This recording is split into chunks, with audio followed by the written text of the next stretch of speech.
Matt, I was told that the issue of the legality was not the intelligence.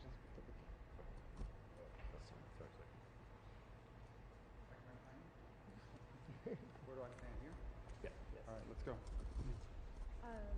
What the hell is that? Is he a court reporter? Is he a court reporter? What's wrong with him? All right, what's up? Mr. Secretary, is it your assessment that Russia does not really want peace? Well, we can only go by what we see. I mean, I think they've stated clearly what they want is they want the rest of Donetsk, and obviously the Ukrainians aren't going to agree to that. So what we see now is they continue long-range strikes into Ukraine, obviously to degrade their electrical grid and try to demoralize the country or what have you. And they've made some gains in Donetsk, and they're losing 7,000 soldiers a week, 7,000 dead soldiers a week from Russia's side. So as of now, I mean, that's the assessment we have to make. They've made a demand that Ukraine can't agree to, and so we're sort of where we are at this point. You didn't have any deliverables to bring from Washington on the Ukraine issue, is that correct, or did you? Well, I mean, the president's done the sanctions, which was what they asked him to do, so that happened very recently. But as far as deliverables, we continue to do what we've been doing, plus we know the new sanctions. Mr. Secretary, I was told by the European representative on foreign policy, Kallas, that it was discussed, the Venezuela military operations were discussed. Not with me. No one raised it. I mean, no one in the meeting raised it. It was raised in meetings. Not with me. They didn't raise it with me. They may have raised it among themselves, but they all came now from CELAC or whatever they were at. But it didn't come up once in any of the gatherings that we had, either last night or today. Let me ask you about that. She told me that they discussed the legality and that there are two reasons why an operation would be legal: self-defense and a UN resolution. That neither of those applied in this case, that they are all struggling with the drug issue, and that they should discuss whether international law needs to be updated. So let me ask you about that. I don't think that the European Union gets to determine what international law is. No, they certainly don't get to determine is how the United States defends its national security. The United States is under attack from organized criminal narco-terrorists in our hemisphere, and the president is responding in the defense of our country. I do find it interesting that all these countries want us to send, and supply, for example, nuclear-capable Tomahawk missiles to defend Europe. But when the United States positions aircraft carriers in our hemisphere where we live, somehow that's a problem.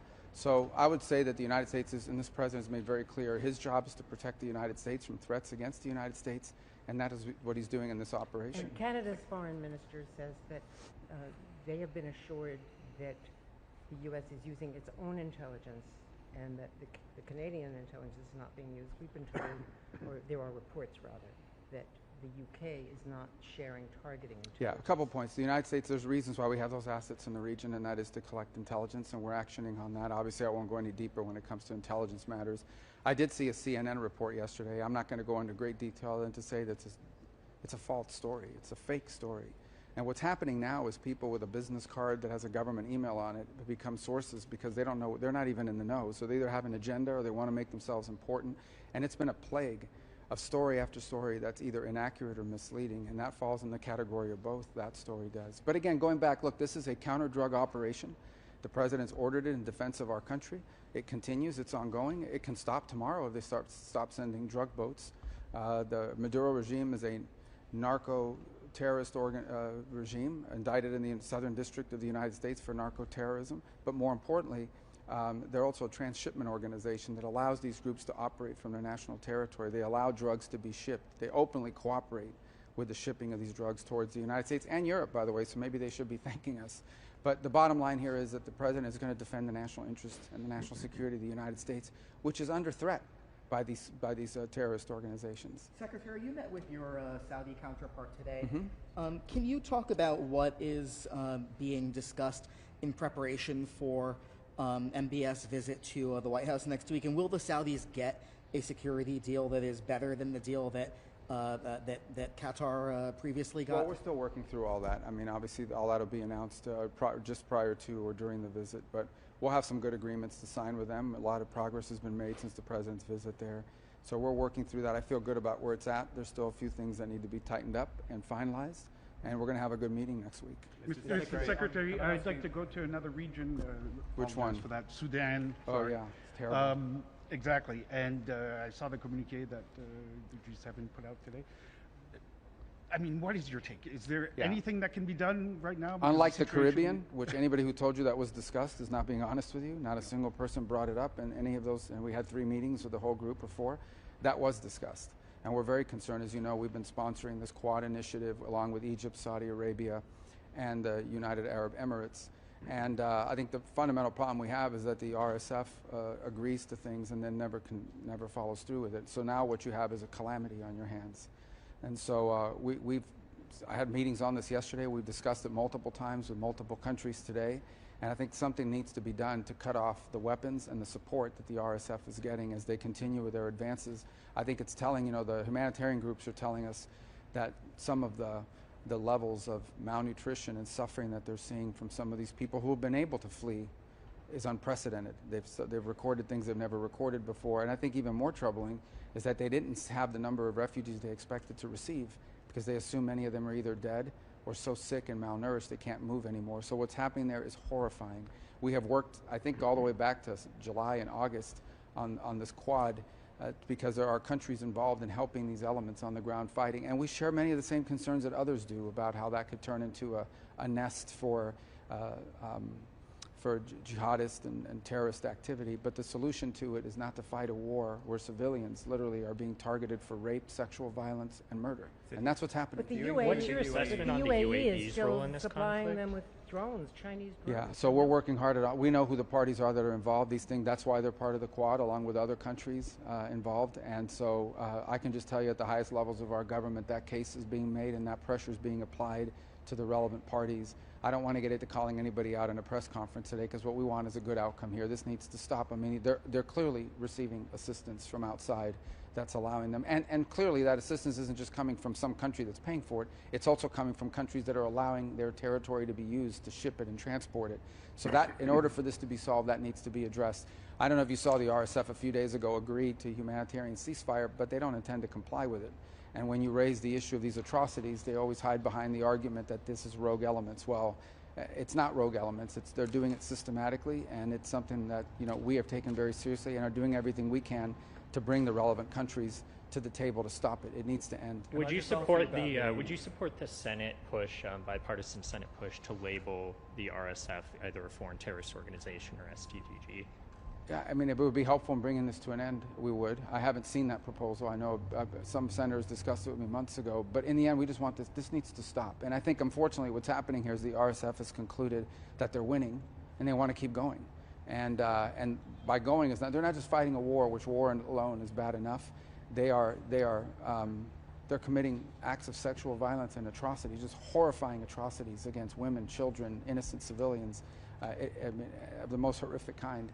And it needs to end immediately. And we're going to do everything we can to bring it to an end, and we've encouraged partner nations to join us in this fight. And we're not going to let the Quad process that we've set up be a shield that people hide behind and say, well, we're involved with the Quad, we're trying to solve it. We need actionable results, and they need to happen very quickly. Otherwise, what's already a travesty is going to get far worse. Can I ask you more specifically about your assessment of the scale of the atrocities? I mean, we heard these reports recently of 460 patients in a hospital, civilians being killed by the RSF. Yeah, those are the ones that can get out. Yeah, I mean, do you have an assessment of the scale overall of what's been committed in Al-Qaeda? Well, I don't know about numbers. I can tell you that the one thing that I think was most shocking to us is that they anticipated receiving thousands of refugees, and they didn't. So obviously these aren't people that are happy living there after a year of siege against the city. There's a reason why they didn't come out. And we fear that the reason why they didn't come out is because they're dead, or because they're so sick and so famished that they can't move. So I think it's even worse. Not that refugee flows and crisis is a positive thing, but when the refugees don't come, and they would otherwise, you have these suspicions that they're either dead or unable or about to die, and that is just what really is weighing on us right now. Secretary, back to Ukraine. Several allies here announced energy, support, fundings and other ways of support to help Ukraine stabilize energy grids. Was there any specific U.S. commitment? Well, we've had those conversations with the Ukrainians about what they need, and I know that's ongoing. And clearly helping them survive the winter is important just on a humanitarian ground. The challenge is that Ukraine's energy grid has been diminished each year. So each year they start at a lower baseline than the year before. Now I think in Kyiv, for example, upwards of 50 to 60% of the day is spent without electrical power. And they've done a tremendous job of sort of rerouting their grid and trying to work around it. But that also means there are hours of the day where you can't, there's no water, there's no electricity. You have to schedule business and life activities around that. And that's clearly part of Russia's strategy, is to try to collapse morale within Ukraine and the will to fight. So, you know, that's why we've been in discussions with them about defensive weapons to be able to protect their grid. And I know we've been in ongoing technical conversations about the specific equipment they need. But ultimately, if that equipment is ultimately destroyed a week later after it's installed, that remains a problem. And that's been the history the last 2 or 3 years. Can I go back to try to take another stab at the Venezuela intel thing? And I'll try to keep this from being a hypothetical. Do you think that the United States, needs anyone else's help on intel to continue to do what you're doing? Well, I'll say this to you. Again, when I talked about intel matters, I just don't comment on them broadly. Suffice it to say that there's a reason why we have assets in the region. Those assets do, among other things, collect intelligence. We're very confident in the intelligence we have, and nothing has happened. Nothing has happened in this entire process that has impeded our ability to identify drug boats and strike them. Without getting into details on the you mentioned that. Without getting into details, you like details. Okay, go ahead. You mentioned the story the other day is fake news. It's fake news. Has there been no change then in UK sharing of intelligence? We have very strong partnerships with the UK and other countries. Again, nothing has changed or happened that has impeded in any way our ability to do what we're doing, nor are we asking anyone to help us with what we're doing in any realm, and that includes military. Has the Do you think UK the expressed Coast Guard- concern over U.S. strikes in the Caribbean? Is what now? Has the UK expressed concern to the U.S. over I've strikes? not discussed that with them. They've not discussed it with me. Maybe they've expressed it to the media, but they haven't with me directly. You know, I think other ones are aware of what's happening, but I don't think no one's raised it with me directly. Certainly didn't raise it today. It didn't come up one time. Mr. Secretary, is the Coast Guard doing effective work in the Pacific? Sure. I mean, On drug interdiction? interdictions continue. The problem is interdictions alone are not effective. You have to disincentivize this industry that these terrorists are using to flood our country with heroin, with cocaine, with fentanyl, and by the way, destabilize the Caribbean in the process. Interdictions have limited to no deterrent effect. These drug organizations, they've already baked in the fact they may lose 5% of their drug shipments. It doesn't stop them from continuing to do it. What you have seen is an impact on drug boats. You have seen much less of them. You're starting to see it. It's in both the Pacific and in the Caribbean basin, especially in the Caribbean. Any response to Venezuela's government saying that it's doing a massive military mobilization in response to what they call a threat from the United States? Yeah, they don't have a government. There's an illegitimate regime that's basically a narco-trafficking organization that's empowered itself. By the way, many of the countries represented here at the G7 don't recognize the Maduro regime as a legitimate government. So I don't generally respond to what they're saying. Suffice it to say that you know, the problem we have is that the senior leader of that regime, of that illegitimate regime, is also indicted in the United States in the Southern District of New York on drug charges. And unfortunately, the Biden administration, you know, both of his nephews were convicted of drug trafficking in the United States, and they were sitting in jail serving their federal sentences when the Biden administration pardoned them and released them, along with Maduro's bagman, Alex Saab, who was also in U.S. custody awaiting trial, released them as well on a promise that he would hold free and fair elections. So the Biden administration got snookered. And they've snookered other people. They've snookered the Vatican. The Maduro regime has fooled other entities, the Norwegians who have tried to get involved and broker deals with them. But look, this is a counter-drug operation, and if they stop sending drug boats, there won't be any problem. Manuel Noriega was also an indicted drug trafficker whom the United States considered an illegitimate leader, and we went in and arrested him. Is that something that you're talking about? Yeah, I was in high school when that happened, so I wasn't involved in that operation. I'm telling you about I can only comment on what we're facing now, and that is what the president has authorized is an operation to stop these terrorist organizations from flooding our country with drugs. And that's what we're in the process of carrying out. That's what he's authorized. That's what the military is doing. That's why our assets are there. Can I ask briefly on the Middle East? Secretary, don't you need to do it on the land also? There's suggestion that most of the fentanyl, at least, is coming over Sure, land. and we have excellent cooperation with the Mexicans. And the Mexicans are doing more today than they've ever done to stop it. Also, as part of the president's agreement with President Xi of China, they've agreed to schedule. I think the FBI director, if not today, was going to have or did have a press conference announcing that. But as part of the arrangement and the agreement that was made in South Korea 2 weeks ago, the Chinese have agreed to schedule 13 key precursors. So for the first time, if they can cut back on that being shipped to Mexico, that will certainly have an impact on the manufacturing of fentanyl inside of Mexico. And Mexican authorities are doing more today than they ever have, and we're working closer with Mexican authorities than we ever have, that I can recall, perhaps ever for certain, in stopping this flow. So we have a strong cooperation with Mexico, with El Salvador, with Ecuador, with Guatemala, with multiple countries in the hemisphere that are helping us on land stop these flows from getting here. That's the difference between them and the drug boats. With the drug boats, we have no cooperation. On the contrary, the Venezuelan regime has long facilitated the use of Venezuelan territory as a transshipment point for drugs. Secretary, you met with your Indian counterpart here as well. India has declared that the explosion in Delhi on Monday was a terrorist incident.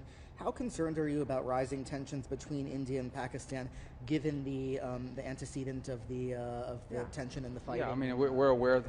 We're aware of the potential that holds. But I think the Indians need to be commended. They've been very measured and cautious and very professional in how they're carrying out this investigation.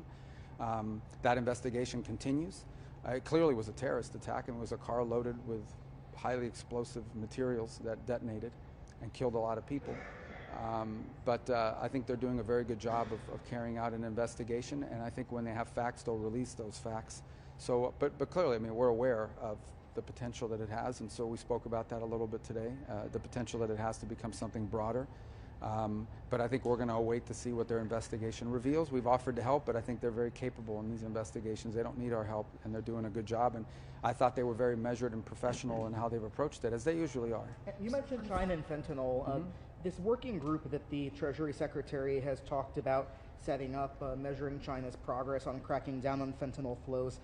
Is there a timeline for when that will be established? Do you know? I don't know. You'll have to ask the. I mean, that's part. Since it's part of the trade agreement, it will largely involve Treasury and probably elements of law enforcement as well. But you know, the FBI director traveled to China a few days ago, had very positive meetings, and from everything we've seen and heard so far, it appears that Chinese have a real interest in scheduling these substances. You know, these precursor chemicals have legitimate uses, but when you combine them all together, they create fentanyl, which is not legitimate. And so everything we've seen from them is that they're serious about doing it, and in return, you know, the president cut in half the fentanyl tariffs. So we expect both sides to comply with their end of the bargain, and so far everything we've seen indicates that they intend to. On the Middle East, can you talk about the stabilization force for Gaza? Is there any further progress on the? We have a new draft, I think, that's being worked on now. We feel optimistic that it's going to happen. It needs to be done the right way, and obviously there's a lot of different countries. You have to balance their interests here and how that's structured, beyond just the security force. So I think we're making good progress on the language of the resolution, and hopefully we'll have action on it very soon. We don't want to lose momentum on this. What should its role be? Do you foresee it as potentially a fighting force, that it may have to be involved in raids against you know, Hamas remnants or militants? Well, it shouldn't be a fighting force, but I mean, it shouldn't have to be, because the agreement that was signed and that all parties agreed to calls for the demilitarization of Hamas. So, but I think the question is, who's going to be standing on that line and beyond it to provide security? Because you're going to need security if you want to really flood Gaza, particularly in that red area that's not in Israeli control. If you really want to see a huge uptick, not just in humanitarian assistance, but redevelopment, you're going to need to have security, and that can't be Hamas. So there'll have to be a force that provides just basic everyday security. That's, as much as anything else, what the stabilization force's role is to stabilize. As far as demilitarization is concerned, that's a commitment Hamas made. That's a commitment all of our partners on this deal made. And we expect those countries, and they will at the appropriate time, including now, bring about pressure, you know, on Hamas to live up to that commitment. But do you think the stabilization force should go beyond the yellow line if there isn't agreement on the disarmament of Hamas? Well, eventually I mean, the way to think about it is eventually there won't be a yellow line. Eventually there'll be Gaza, and none of it will be controlled by Hamas. Right now, that yellow line is what differentiates between the parts of Gaza under Hamas control and the ones that are not in Hamas control. Eventually, none of it should be under Hamas control. There should be a civilian Palestinian organization that runs Gaza.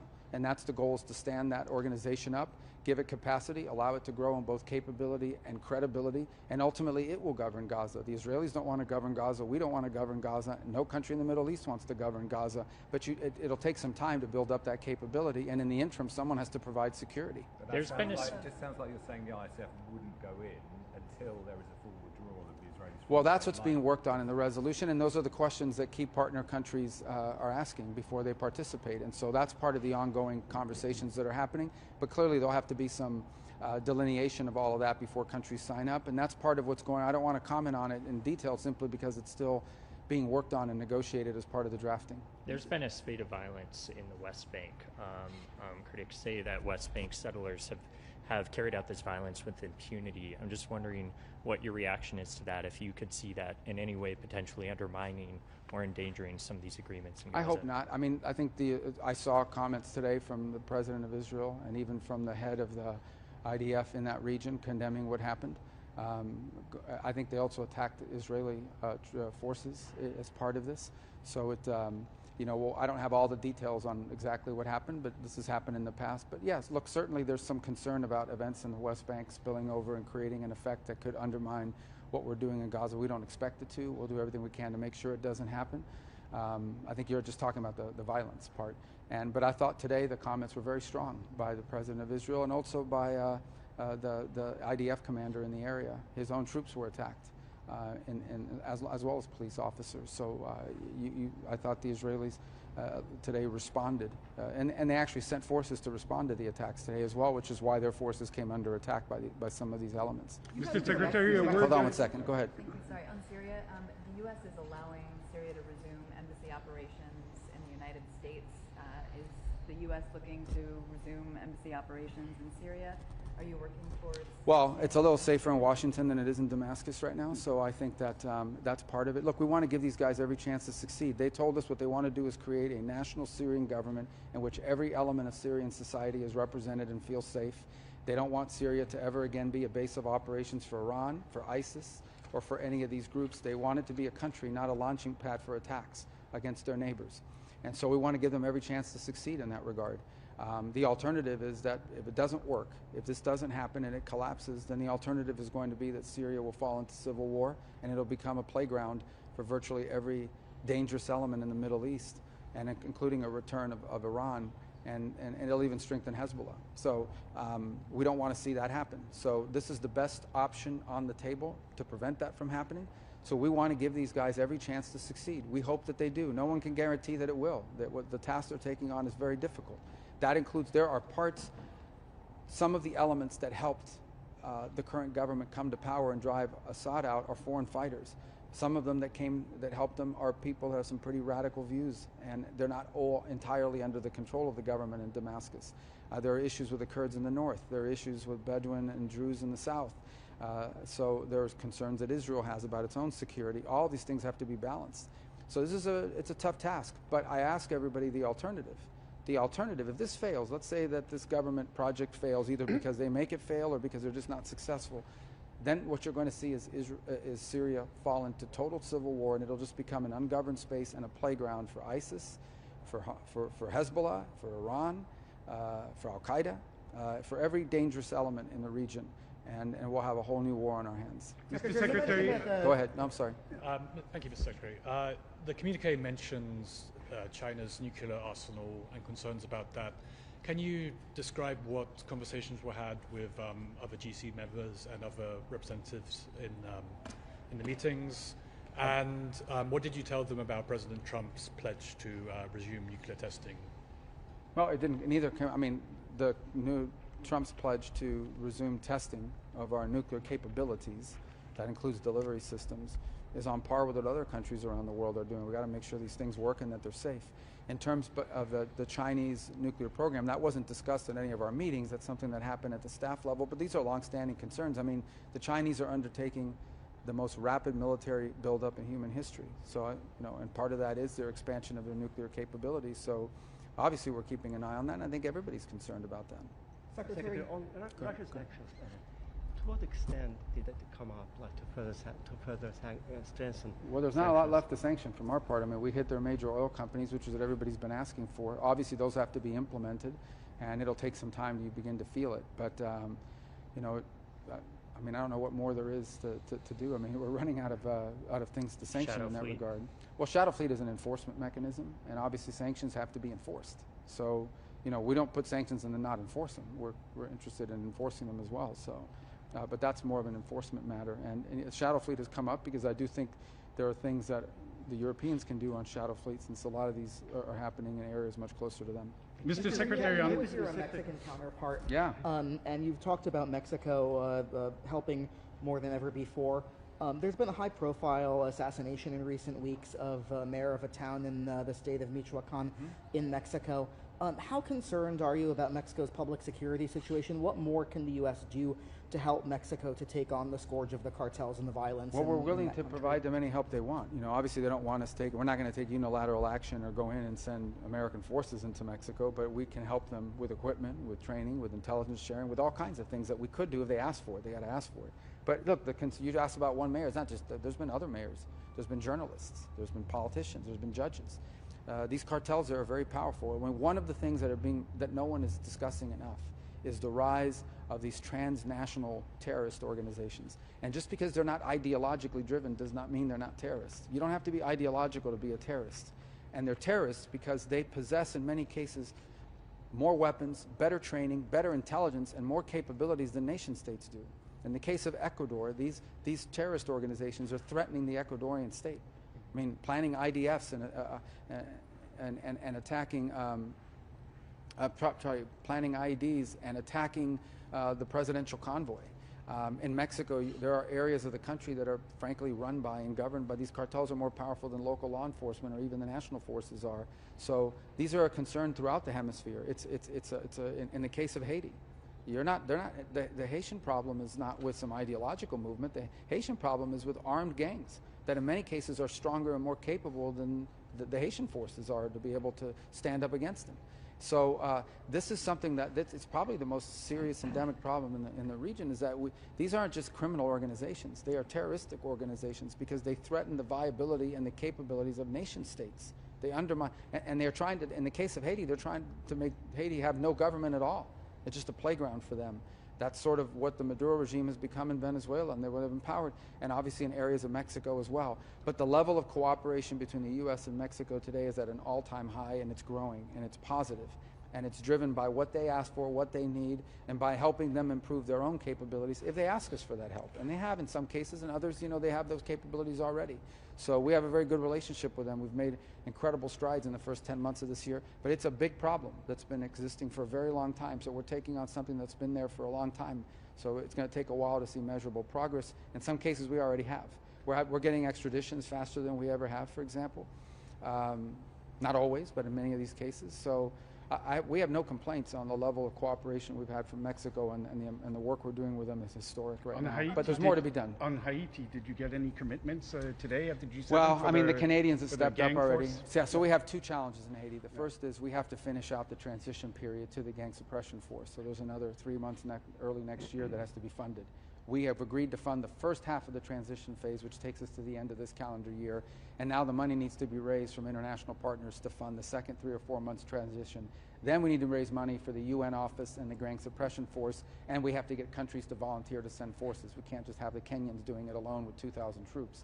So there's a lot of work to be done. We work on it every single day. We have a whole crew that's working on that every single day. And we're asking for 3 things. Money for the remaining transition phase. We covered half of it. The rest of the world should be able to cover the other half.